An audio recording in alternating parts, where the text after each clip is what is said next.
In the town of Bunnyboro, 9-year-old Bunny, Judy Hopps is performing in a school play. Her theme explains that animals, once primitive and wild, have now evolved to where predators and prey can live side by side in harmony. The founding mammal city, Zootopia, is hailed as a place where anyone can be anything. Judy then announces that she wants to be a police officer. A kid fox in the audience, Gideon Gray, sneers at the idea, and even Judy's parents, Bonnie and Stu, tell her that there's never been a bunny officer. However, Judy is willing to try against all odds. When Judy sees Gideon bullying some kids by taking their fare tickets, she boldly confronts him, but Gideon responds by taunting Judy's dreams and slashing her in the face. He leaves and, though she's hurt, Judy shows her friends the tickets she got back and declares that she doesn't know when to quit. Years later, Judy attends the Zootopia Police Academy. Judy is tiny compared to the other recruits and faces difficulties managing the obstacle courses run by the drill sergeant. But through sheer determination, and by using her wits, Judy makes it to graduation as valedictorian. Zootopia Mayor Lionheart oversees the ceremony, and Assistant Mayor Bellwether a sheep formally congratulates Judy as the first bunny police officer, saying it's a big day for all small animals. She is assigned to Precinct 1 in the heart of Zootopia, much to the apprehension of her parents. A few days after, Judy, her parents, and many siblings head to the train station. Stu convinces Judy to take a can of fox repellent with her before she gets on the train to Zootopia. Judy listens to a hit by pop singer Gazelle as she zooms through the diverse districts of the city, from the frozen tundra to the sultry rainforest. She finds her apartment, a rundown single room with a rickety bed, paper-thin walls, and two noisy neighbors, Bucky and Proncorix Antlers, and despite this, she's all too excited for her first day. She gets up bright and early and makes it to the police station, where she is directed to roll call by the pudgy desk sergeant, a cheetah named Benjamin Clawhauser. All the other officers tower over Judy. Police Chief Bogo calls them to order and explains their first priority is handling the case of 14 missing animals, all predators. Bogo divides everyone into teams but assigns Judy to parking duty. Judy is disappointed but sets her standards high and uses her sharp ears to help her write 200 tickets before noon. Around then, she notices a fox who appears to be up to something enter a local ice cream shop run by Jerry Jumbo Jr. Though suspicious at first, Judy then sees the fox. Nick Wilde is just trying to purchase a jumbo pop for his son, who is wearing an elephant costume. Jerry refuses service to the fox with sneering bigotry, and this angers Judy, who steps in and proposes a compromise. She'll let the elephants off with a warning for the health code violation of serving ice cream without gloves on their trunks if Nick can have a jumbo pop. When Nick confesses he doesn't have his wallet, and apologizes to his son for the worst birthday, Judy goes further and pays for the treat. She tells Nick she can't stand it when people are mistreated for being predators or prey, and walks away with a spring in her step, happy to have helped someone in need. Later that day, Judy is writing more tickets when she notices the little fox in his elephant suit. She approaches to say hello, but then notices that he and Nick are melting the jumbo pop from the roof of a building and letting the drippings collect in large jars.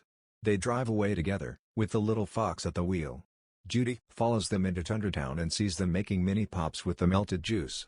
They take them into the Savannah district and sell them to hamsters coming out of work. The hamsters chomp on the pops and leave the sticks in a recycling bin.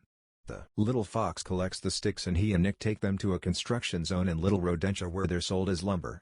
Later, Nick and his son, a full-grown fennec fox named Finnick, part ways, and Judy confronts Nick.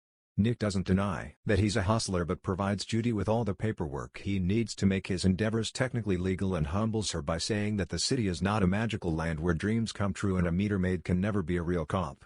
Judy returns to her apartment, sullen, and bears through an inadvertently insulting call from her parents, who are thoughtlessly relieved to see she is not a real cop in their eyes and has instead the safest job on the force.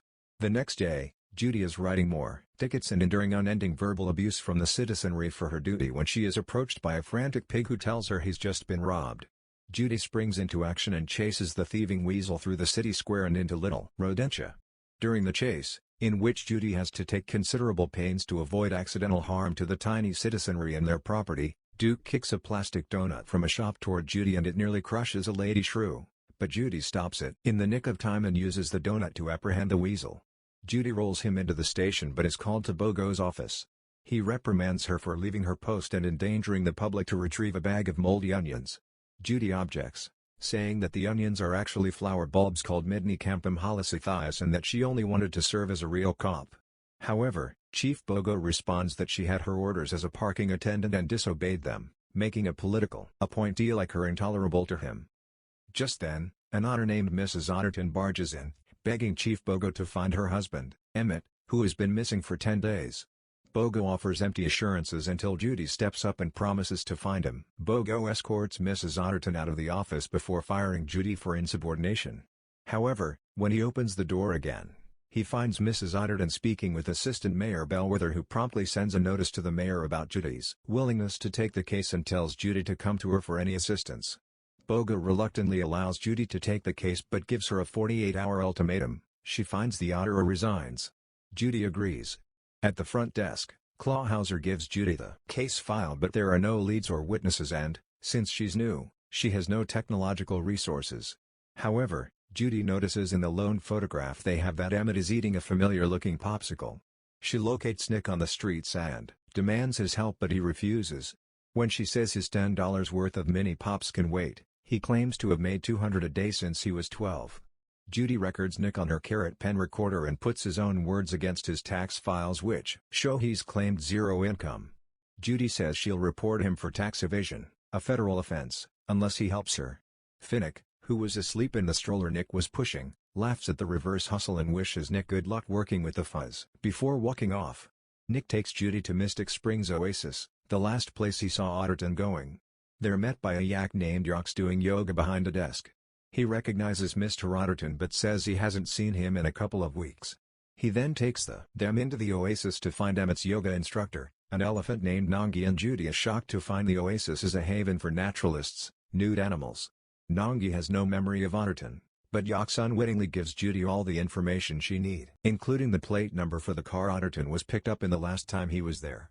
Nick says he has a friend at the DMV who can help them run the plate number. There, Judy is disheartened to see that the DMV is run solely by sloths. Nick's friend, Flash, is able to run the plate number for them but, naturally, takes forever to do so. This isn't helped when Nick, in an attempt to push Judy's buttons, delays them with a joke. By the time they exit, it's nighttime. Judy finds out the car in question is a limo in Tundratown, but, by the time she and Nick arrive, the lot's closed. Without a warrant, Judy cannot get in. Defeated, she holds out her recording pen to Nick but flings it over the fence. Nick goes to retrieve it and Judy meets him on the other side, slyly saying that she doesn't need a warrant if she has probable cause, and a shifty-looking fox climbing over the gate qualifies. They locate the limo and search it, finding polar bear fur, claw marks all over the back seat, and Otterton's wallet. Then, Nick recognizes an insignia on a drinking glass and panics. He knows whose car this is. When they open the car door to leave, they're confronted by a couple of polar bears who shove them into a car. Squeezed in the back seat between two polar bears, Nick explains that the car belongs to a thug boss named Mr. Big, with whom he's not on good terms because Nick sold him an expensive rug made from the fur of a skunk's butt. Nick and Judy are brought into a study where Mr. Big, a shrew, is carried in by his polar bear guards. He berates Nick for tarnishing his trust in the hospitality of his grandmother, who he recently buried in the skunk rug, and scolds him for returning on the day of his daughter's wedding. Unafraid, Judy steps forward and tells Mr. Big that she knows Emmett Otterton was with him last and will find out what happened to him if it's the last thing she does. Unfazed, Mr. Big orders his bears to ice Nick and Judy, and they're held over a trapdoor in the floor that reveals icy water. Mr. Big's daughter, Frou Frou, then walks in wearing her wedding dress and recognizes Judy as the bunny that saved her the previous day from being crushed by the donut. In gratitude, Mr. Big releases Judy and Nick and invites them to Frou Frou's wedding reception, where he explains that Otterton was his florist but, before meeting with him to discuss something important, went crazy in the limo he sent, attacked his driver, and disappeared. Mr. Big directs them to speak with the driver, Monchas, in the Rainforest District for more information. Monchas, a melanistic jaguar, cracks open the door when Nick and Judy arrive, showing scratches all over his face and acting fearful. He tells them that Otterton kept talking about the night howlers before he went wild and savagely attacked him. Nick says they're there to talk about the night howlers too, and Monchas agrees to let them in, but, just after he unlocks the chain, Judy and Nick hear him groan, followed by a thud. They push the door open to see Monchas on all fours, growling viciously at them. Nick and Judy run for their lives, pursued closely by Monchas. Judy manages to call for backup as she and Nick tumble and fall through the slick canopy. Finally, Judy is able to cuff Monchas to a light pole near a gondola station and throws herself and Nick off it into some vines away from the jaguar's claws. They meet up with the responding police units and Judy explains to Chief Bogo that she believes Monchas, like Otterton, went savage. However, when she takes them back to the gondola station, Monchas is gone. Bogo, irritated and not believing Judy's story, demands her to hand over her badge for failing to complete her assignment, but Nick stands up for Judy. He says that Bogo gave them 48 hours, which means they have 10 left to find Otterton. He takes Judy onto a gondola and they leave. Over the rainforest, Nick explains that he was idealistic like Judy once. As a kid, he wanted nothing more than to join the Junior Ranger Scouts. His mother bought him a new uniform and he was excited to become part of the group, despite the fact that he was the only predator to join. Upon arriving, however, the other animals bullied and muzzled him, saying that he was stupid for thinking they'd trust a fox. After that day he decided he would never let anyone see that they had gotten to him, and if people only thought of foxes as shifty and untrustworthy, then that what he would be. Judy consoles him, but Nick deflects from her affections by looking at traffic below. He then realizes that there are traffic cameras all over the canopy and they can use them to find out where Monchas was taken. Thank you for watching. Like and subscribe for more videos like this.